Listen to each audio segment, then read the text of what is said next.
get into it with y'all because y'all ain't got no respect. What's up, bro? What's up? August 13th, 2025, 6:14 p.m. A man sits in his car in Chicago's South Austin neighborhood, phone in hand, talking to his followers on Facebook Live. The next most important part is all the promoters, Blacky Wacky, Sharice, Mike Larry, Eli brother, Shooter, Bop, you feel me? Like, all the promoters, when y'all come out, when y'all fuck with them, they're gonna make sure that y'all have a good motherfucking Vontae. He's relaxed, sharing thoughts with people who know him well. In just minutes, everything will change. His followers will watch in real time as a tragedy unfolds that nobody saw coming. This is the story of Kevin Watson, known to everyone as Tugg, and how a piece of jewelry cost him everything. Niggas keep my name in y'all mouth with y'all bitch ass, but y'all can't fuck with me on no level. You ain't got more money than me. You can't whoop my ass. Stay tuned as we reveal everything about this case. Drop a comment and let me know what you think about this story. Welcome to our channel. Make sure to hit the subscribe button. Like and share this video to help raise awareness and spread caution. Let's begin. Kevin Watson's murder has already been viewed nearly 2 million times on Facebook as he was killed in the middle of his Facebook Live. In that video, you can see him getting out of his car before hearing a single gunshot fired, happening mere blocks away from this police station here in South Austin. Get into it with y'all because y'all ain't got no respect. What's up, bro? What's up? Kevin Watson's final moments captured on Facebook Live. Kevin Watson was 42 years old, a father to a 7-year-old son, and someone many in his community considered friend. People who knew Tugg described him as loyal, full of energy, and someone who genuinely cared about the people around him. Yeah. So my problem be with people, they start moving weird when you disconnect from them. You feel me? Like, sometimes you have a little fallout with a motherfucker and that shit ain't going right. That don't mean you got to slander them because y'all ain't seeing eye to eye. You feel me? Because sometimes that same motherfucker you trying to slander with the same motherfucker that was there when you ain't had nobody to call on. You feel me? He loved cars, music, and staying connected with his community through social media. Tugg saw himself as an elder in his neighborhood, someone who could step in when tensions rose, someone younger people could turn to for guidance. He wore a custom chain that spelled out his nickname, Tugg, in diamonds. It was more than jewelry to him. It represented his identity, his pride, and the respect he'd earned over the years. That chain would become the reason he lost his life. What makes this tragedy even more devastating is that Tugg saw it coming. Before his death, he took to social media to address the very thing that would eventually take his life. He posted about people who had tried to rob him for his chain. He wasn't naive about the danger he faced. In his own words, Tugg talked about the reality of wearing expensive jewelry in his neighborhood. He knew he was a target. He knew there were people watching, waiting for an opportunity. But that chain meant something to him. It was part of his identity, a symbol of who he was. He wasn't going to hide or live in fear. Those posts were more than just warnings to others. They were a glimpse into the constant tension Tugg lived with, the choice between expressing himself and staying safe. On that Wednesday evening, Tugg was in a parking lot on West Madison Street, a spot where he was known to spend time. He'd just left a nearby store and decided to go live for his followers. For about 11 minutes, everything seemed normal. He was talking, sharing his thoughts, completely unaware of what was about to happen. Then something changed. Tugg reacted to movement near his vehicle. A white car pulled up. A masked figure leaned out of the passenger window. The demand was direct. "Give me the chain." Tugg's initial response showed defiance. "Who the world is you talking to?" But seconds later, his tone shifted. "Take the chain," he shouted. Here's a video of how it went down.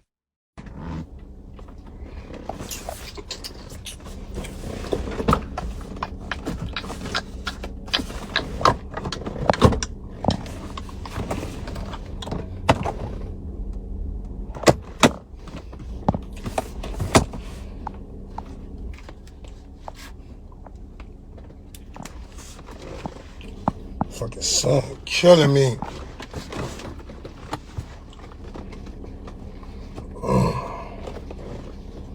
Yeah. Put this AC back on a little bit.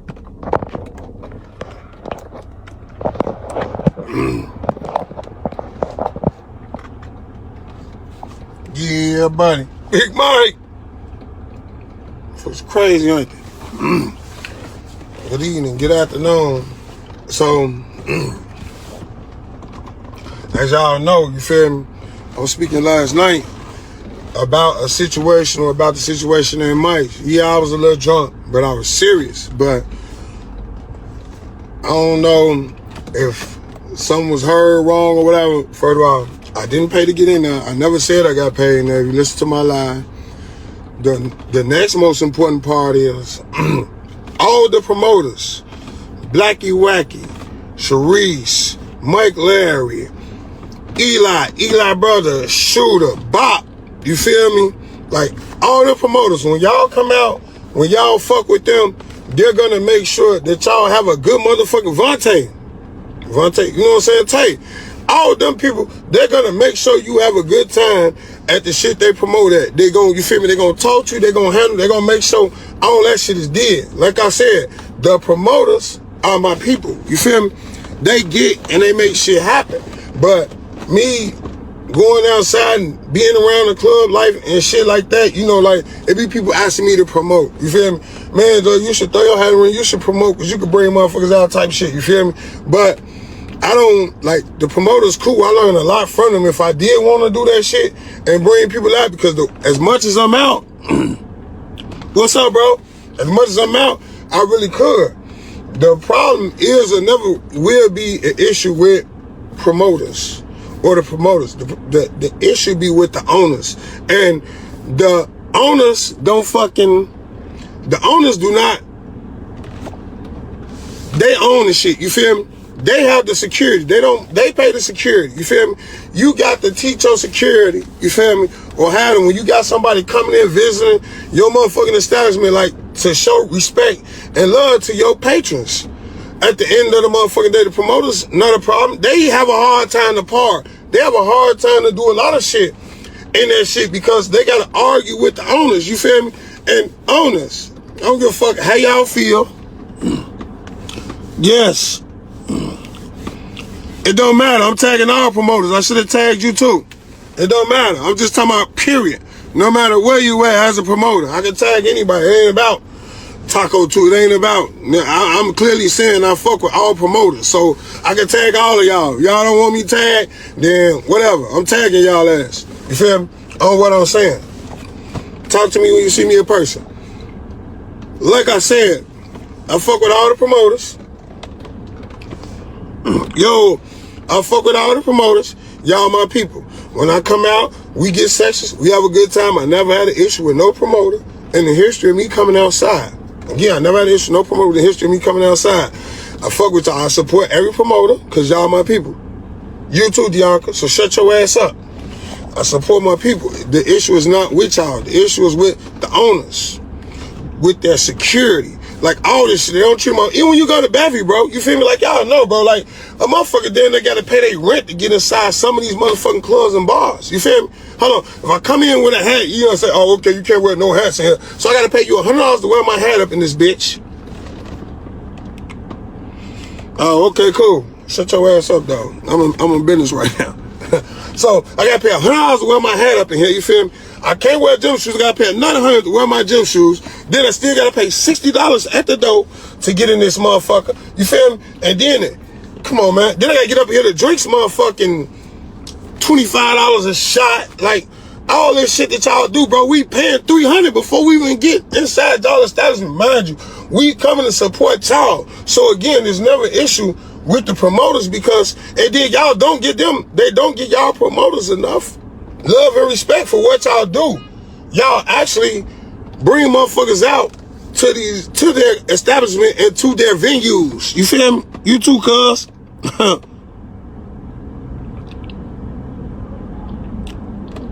Fuck what they said. They can screenshot whatever, cuz. You the DJ and the promoters. when it comes to these establishments, y'all bring the crowds, bro. They gotta respect that shit. You feel me? Y'all bring the fucking crowds to this shit, bro.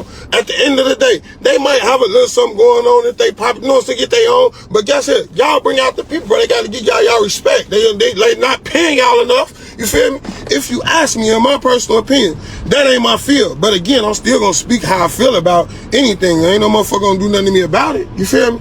But like, come on, bro. Hold on.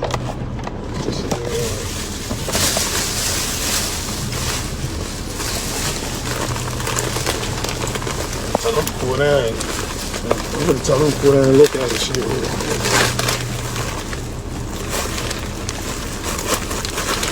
10 minutes. I'm right here. Alright. So, they don't pay y'all enough, bro.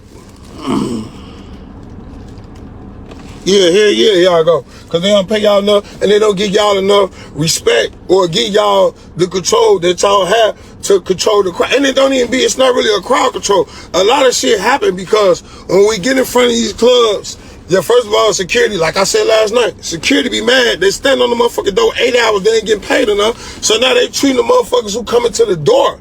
You feel me? And I'm not letting no motherfucker mistreat me. Fuck what a motherfucker talking about, bro. Like I said, when I come into these clubs and these bars and these establishments, 9 times out of 10, you feel me? It's money. I'm not even finna go through all that because I ain't trying to stun. I'm just being honest. You feel me? My jewelry, this shit costs thousands. I'm not finna walk no 2 motherfucking blocks when you got parks in front of your shit and you want to reserve them because I'm coming to support you to spend my money anyway. And there's 7 or 8 motherfucking parks. You telling me I can't park right there and you don't control that park. From now on, I'm parking right there. Call the police, motherfucker, and they gonna tell your dumb ass the same thing. And if you touch or go near my car, I'm gonna leave your ass right there by my shit. They go over the owners, the security, whoever. That's how I'm coming from now on. And that's just being honest. Don't tell me I can't park nowhere you don't got no control over. Don't nobody control these motherfucking city streets, man. Get the fuck up out of here, bro. But they need to give y'all respect. You feel me? They need to stop playing. Check y'all security. Coach them on how to engage with people when you dealing with them, because you can't talk to people reckless. You can't treat them reckless just because you mad or just because you going through some shit. Girl, you'll be alright. You can't treat a motherfucker bad just because you having a bad day, security, whatever. You feel me? I was like, when we come into these motherfucking establishments, we coming to support y'all. Because if ain't nobody coming up in that bitch and it's dry, eventually that bitch gonna be off the map. So you gotta appreciate the people who support you and fuck with you. And that's what I'm saying. Like, that's just all that it is. You feel me? Like, business is business. I run a good business, and anybody that fuck with me, you feel me, they come and they say something ain't right, or a motherfucker said something wrong or did something wrong to them, and they deal with me, and I got to hear one of my people did something. Guess what? I got to get on their ass. You can't treat nobody like that that's spending their money, you feel me, that's coming out to support you, you feel me? Because you could go any place. We can go any place, you feel me? But black motherfuckers just tend to do too much, bro, and I'm tired of that shit, you feel me? Like, for real. Black motherfuckers tend to do too much, bro, and want to overcharge because a motherfucker feel like a motherfucker got it, bro. Feel me? Give us a day. Let's in that bitch. Free or something, or make this shit, you feel me? Like, where people could come in, you know what I'm saying, have themselves, enjoy a good time without spending $1 million motherfucking dollars, you feel me? Motherfucker want to come out and have fun, you feel me? Nobody want to argue.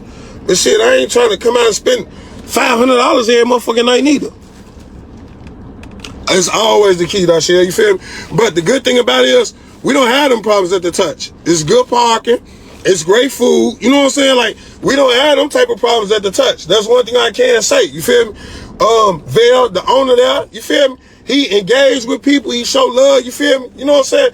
And I'm taking a direct shot because a motherfucker be sitting back. My thing is this. If you're a manager, if you're a security, if you got anything to do, even the promoter step in, you feel me? My thing be when people get positions or they get places, they get too big headed. It's like, okay, I got it going now. Like, you just here. Like, I don't give a fuck what you own. You know what I'm saying? Like, you not that big in this shit. You feel me? Like, get the fuck up out of here. You feel me? So, if you got a manager like yesterday at Mike's, the manager see me, bro. That nigga see me. I don't know his motherfucking name, and I let him know. Bro, you see me complaining. You see me saying something. You sitting there, nigga, and you looking at me like, you ain't tried to address me like, hey, homie, can I help you? And this the thing, though. This is what I said, though. I said, okay, listen. I've been in this motherfucker an hour now. You know what I'm saying? I've been this motherfucking hour now.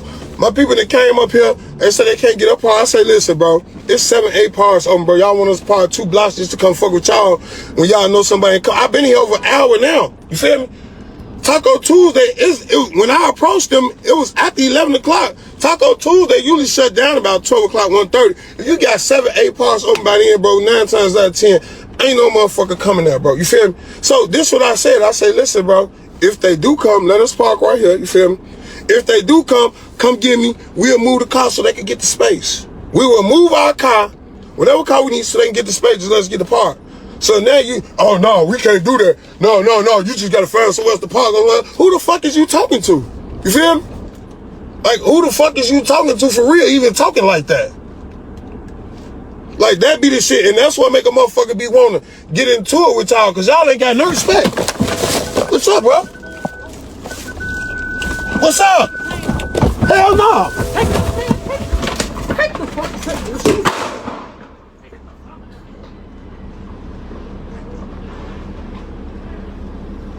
Call Jeff, bro.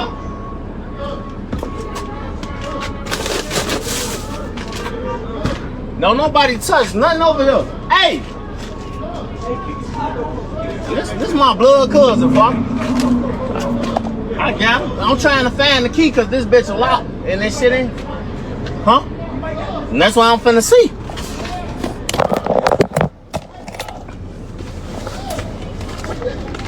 Foul!